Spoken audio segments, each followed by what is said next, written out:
Surveille la peur d'avoir peur. L'anxiété est un peu comme ça, elle peut s'auto-alimenter. Là ici, je te parle pas d'une anxiété qui est normale et bien dosée. Je me focus plus sur l'anxiété problématique, aussi appelée cliniquement l'anxiété pathologique. Bienvenue ou re-bienvenue dans ma série éducative où je te parle de trucs que j'ai appris durant mon parcours universitaire. J'aime mieux le rappeler que je ne suis pas psychologue. Je suis seulement ici pour t'aider à mieux comprendre certains concepts de la psychologie. Bon, l'anxiété pathologique, c'est elle qui va être intense, persistante et disproportionnée par rapport à la réelle situation. Je te mets en contexte. Tu as texté à ton ou à ta partenaire, puis il ou elle ne te répond pas depuis environ 2 heures. En temps normal, tu vas te dire, il ou elle est occupé, il ou elle n'a pas vu mon message, et tu vas attendre une réponse. Oui, l'attente est désagréable, mais reste que ta réaction est normale dans un contexte où il n'y a pas d'urgence. Un exemple de réponse en contexte d'anxiété pathologique va ressembler plus à il ou elle m'aime plus, il ou elle m'ignore, il ou elle a eu un accident.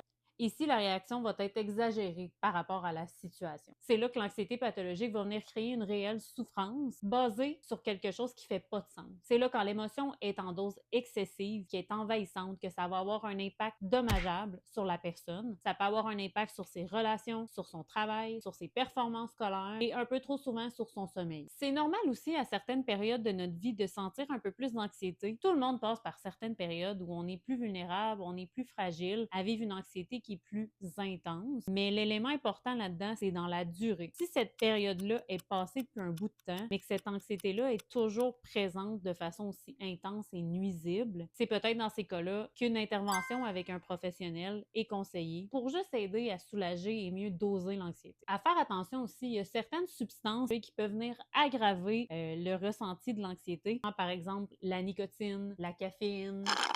C'est de s'assurer de ne pas être en overdose de caféine lorsqu'on sent des palpitations. L'anxiété pathologique va s'accompagner de différents signes comme de la panique, un sentiment d'inquiétude qui est trop intense, mais surtout, c'est l'impact que ça va avoir sur le quotidien de cette personne-là. C'est là que l'anxiété pathologique est problématique parce que là, elle va avoir un impact sur les pensées de la personne, sur son ressenti. Donc là, de retourner à ses tâches va être difficile. C'est cette anxiété-là qui doit être prise au sérieux parce que, à la longue, c'est elle qui peut évoluer en trouble si elle n'est pas prise en charge. Abonne-toi si ce n'est pas déjà fait parce que je prévois parler du TAG où l'anxiété est un symptôme principal.